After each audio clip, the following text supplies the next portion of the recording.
Nudity ये एक ऐसा बिजनेस है जिसने जितने लोगों का पॉकेट गर्म किया है उससे कहीं ज़्यादा जिंदगियां बर्बाद की हैं। मगर इस न्यूडिटी के ज़रिए अगर इंडिया में सबसे ज़्यादा पैसा किसी ने कमाया है तो वो है मूवीज़ इंडस्ट्रीज, चाहे वो साउथ की हो या नॉर्थ की। कोई ऐसी इंडस्ट्री नहीं है जो कि ये बिजनेस मॉडल ना अपनाती हो। आज की इस वीडियो में हम बात करेंगे कैसे इंडिया में न्यूडिटी को बिजनेस के रूप में बढ़ाने में बॉलीवुड का बहुत बड़ा हाथ है। मगर ये टॉपिक इतना छोटा या सिंपल नहीं है कि 1-2 मिनट में कवर हो जाए। अब 1950 से चले आ रहे इस बिजनेस मॉडल को इतने कम समय में एक्सप्लेन किया नहीं जा सकता। बस आपके सामने हाजिर हूँ एक ऐसी वीडियो लेकर जिसमें आपको ये पता लगेगा कि इंसान के दिमाग में फैलने वाले लस्ट की वजह से कैसे मूवीज मेकर पैसा छाप रहे हैं और कहीं ना कहीं तो टैलेंटेड एक्ट्रेसेस की भी धज्जियां उड़ रही हैं। तो बिना किसी टाइम को वेस्ट किए हुए लेट्स स्टार्ट द वीडियो।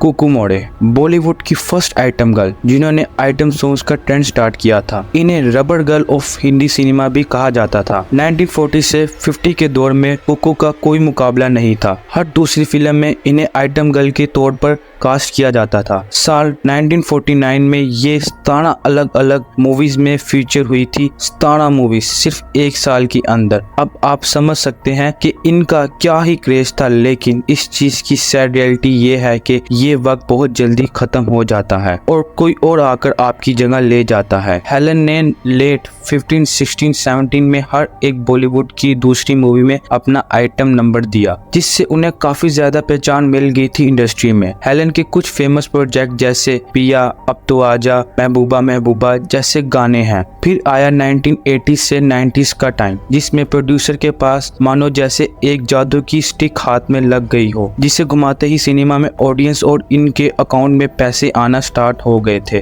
इस जादू की छड़ी का नाम था सिल्क स्मिथा। अगर आप इन्हें नहीं जानते तो मैं आपको बता दूं कि ये वही एक्ट्रेसेस हैं जिनकी लाइफ स्टोरी पर डर्टी पिक्चर बनी थी। सिल्क स्मिथा के आने के बाद बॉलीवुड इंडस्ट्री में आइटम सॉन्ग की डिमांड होने लग गई थी। प्रोड्यूसर्स को ये समझ में आने लग गया था कि मूवीज कैसी भी हो, बस सिल्क स्मिथा का एक कैमियो करा दो आइटम सॉन्ग में, लोग कहीं ना कहीं से कैसे न कैसे थिएटर तक पहुंच जाएंगे। मूवी कैसी भी हो, मूवी का प्लॉट कैसा भी हो, कैसी भी स्टोरी हो, उसमें बस सिल्क स्मिथा का एक आइटम सॉन्ग डाल दो, मूवी चल जाएगी। प्रोड्यूसर्स मालामाल हुए जा रहे थे क्योंकि ऑडियंस बार बार स्मिथा के गाने या उसके कैमियो की वजह से मूवीज देखने आया करते थे। स्मिथा ने अपने 18 साल के मूवी के करियर में तकरीबन 450 मूवीज में काम किया था, लेकिन लोग उन्हें उनकी एक्टिंग की वजह से कम, लेकिन उनके आइटम नंबर की वजह से ज्यादा जाने लग गए थे। मगर 22 सितंबर 1996 की रात अपनी इतनी सी छोटी सी एज में इतना स्टारडम देखने के बाद स्मिथा ने सुसाइड कर ली। ये सिर्फ 3 चीजों की वजह से चलती है,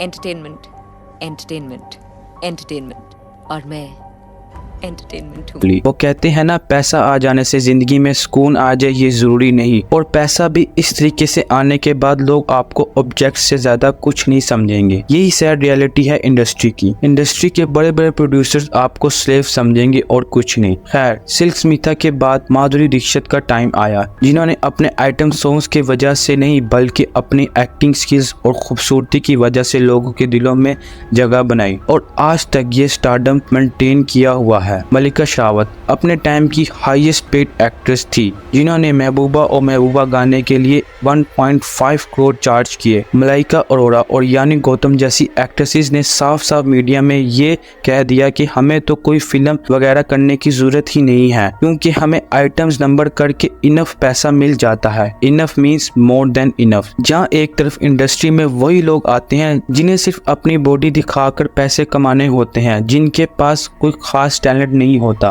वही दूसरी तरफ ऐसी भी एक्ट्रेसेस हैं जिनके पास टैलेंट की कोई कमी नहीं है, मगर उन्हें सिर्फ और सिर्फ न्यूडिटी की वजह से टाइप कास्ट कर दिया जा रहा है। या फिर ऐसा भी कह सकते हैं कि उन्हें सिर्फ वही रोल मिल रहे हैं जिनमें न्यूडिटी बहुत ज्यादा है। तृप्ति डुमरे, लैला मजनू फिल्म से तृप्ति ने बॉलीवुड में एंट्री की, अपनी एक्टिंग के दम पे इंडस्ट्री के दरवाजे पर दस्तक दी, मगर बॉक्स ऑफिस पर ज्यादा सक्सेसफुल ना होने के कारण उन्हें ज्यादा लोगों ने नोटिस नहीं किया। सिर्फ बुलबुल और कालक जैसी मूवीज आई जिसमें फिर से एक बार लोगों के दिलों में तृप्ति ने अपनी एक्टिंग से अट्रैक्शन ग्रैब की। लोगों की माउथ पब्लिसिटी के कारण बुलबुल को अच्छी खासी रीच मिली। इतनी अच्छी एक्टिंग करने के बावजूद उन्हें वो काम नहीं मिल पा रहा था जो कि बाकी नेपो किड्स इजीली लेकर जा रहे थे, वो भी सिर्फ बेसिक एक्टिंग के दम पर। मगर तृप्ति की लाइफ तब चेंज हुई जब उन्हें एनिमल ऑफर हुई। तृप्ति के लिए ये मूवी लाइफ चेंजिंग साबित हुई। इस मूवी में उनके रोल ने लोगों के दिलों में अलग ही जगह बना ली। लोग उन्हें भाभी 2 या नेशनल क्रश जैसे टाइटल देने लग गए, मगर लोगों ने इस बार उनके एक्टिंग के काम को नहीं, उनके बोल्ड सीन्स को पसंद किया। फिर आई उनकी एक और मूवी बैड न्यूज। इस मूवी के गाने में तृप्ति के लुक्स देखकर जिन लोगों ने उन्हें बुलबुल और काला के रोल्स में पसंद किया था, उन्हें इनके इस टाइप के रोल बिल्कुल पसंद नहीं आए। उनका ये कहना था कि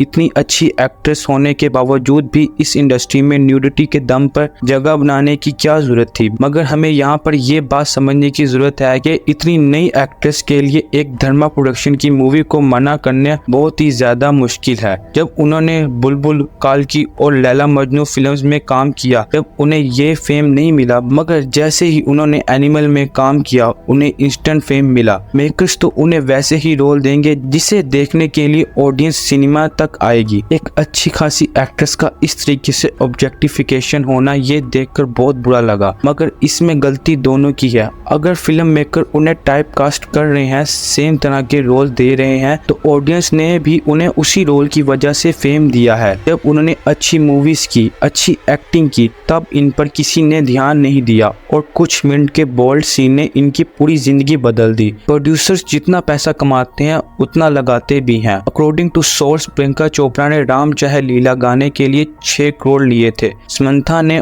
ओ अंतावामा गाने के लिए 5 करोड़ लिए थे। सोनाक्षी ने मुंगरा गाने के लिए 5 करोड़ रुपीस लिए थे और सनी लियोनी ने लैला ओ मैं लैला गाने के लिए 3 करोड़ लिए थे। ये नहीं, आज से कई साल पहले आए चिकनी चमेली गाने में सिर्फ 3 मिनट के डांस के लिए कटरीना कैफ ने 2 करोड़ रुपए लिए थे। ये लिस्ट काफी लंबी है, लेकिन इस लिस्ट से हमें ये चीज अच्छे से जानने को मिलती है कि बॉलीवुड इंडस्ट्री में आइटम सॉन्ग्स ही अलग टाइप का एक बहुत ही बड़ा बिजनेस मॉडल है, जहाँ प्रोड्यूसर तो मालामाल होते ही हैं और एक्ट्रेसेस 2 मिनट के काम के लिए करोड़ों में चार्ज करती हैं। कहीं ना कहीं यही रीजन है कि माधुरी दीक्षित हो या तृप्ति डिमरे, प्रियंका चोपड़ा हो या दीपिका, इनकी जैसी टैलेंटेड एक्ट्रेसेस ने भी ऐसे काम करने पसंद किए हैं। आप खुद ही सोचे कौन सी एक्ट्रेसेस को ये मंजूर नहीं होगा जितना उन्हें एक मूवी में मिल जाता है, उससे भी काफी ज्यादा उनको सिर्फ एक छोटे से गाने के लिए मिल जाता है जो कि सिर्फ 2-3 मिनट का होता है। प्रोड्यूसर से लेकर एक्ट्रेसेस तक सबके सब मालामाल हो रहे हैं। अगर बर्बाद कोई हो रहा है वो है ये जनरेशन। सिर्फ न्यूडिटी दिखाकर इजीली पैसा कमा लेना नहीं, वुमेन्स की डिसरिस्पेक्ट